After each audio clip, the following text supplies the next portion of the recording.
A presidential nominee campaigned in Colorado Springs today. No, not the two we normally talk about. Jill Stein of the Green Party rallied voters, dozens of them, and KRDO News Channel 13 political reporter Eric Fink was the only Southern Colorado television reporter to speak with her one-on-one. He's here now with that interview. Eric? Well, Greg, at this point in the campaign, the two major party candidates have the highest negatives in history.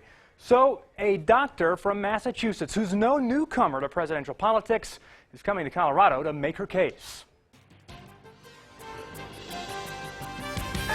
Dozens marching in downtown Colorado Springs, side by side with the presidential candidate. This is what democracy looks like. The Green Party's Jill Stein stomping in the Rockies.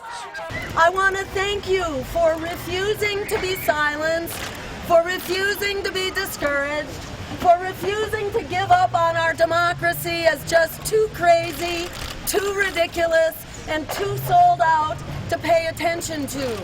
There's no viable path to the White House for this doctor who's making her second straight presidential bid. It's time to forget the lesser evil. That hasn't solved the crisis for us. Stein unleashing on Donald Trump and Hillary Clinton. Trump, a demagogue and a hate monger and a hypocrite. A terrible disaster for America. But Hillary Clinton, unfortunately, has been the advocate for Wall Street, for war, and for the Walmart economy that has thrown our workers under the bus. A core issue at the center of her campaign, climate change. Al Gore, perhaps no bigger leading voice in this country on climate change. He said, if you care about the climate crisis, don't vote third party. How do you respond to that? Well, this is what the defenders of the political establishment always do. And what happens under the Democratic and Republican parties? We are seeing fossil fuel emissions not just continue, but increase at an accelerating rate. We are plunging towards the climate cliff right now. Supporters say she is the trustworthy, fresh alternative. And I've never put a bumper sticker on my car or worn a button, but by golly, I'm going to this year. So we don't have a choice. It's either a bad choice or another bad choice, so Jill's my pick.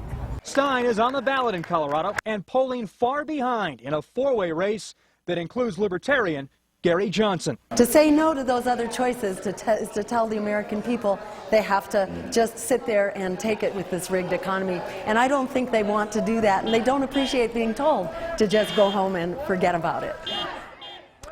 Stein's weekend in the Rockies just getting started. She's headed to a rally tonight in Fort Collins with stops in Denver and Boulder tomorrow. And 4 years ago, Stein got less than 1% of the popular vote. Just 72 days to go before Election Day, Greg. All right, Eric, thanks so much. Every day matters at this point.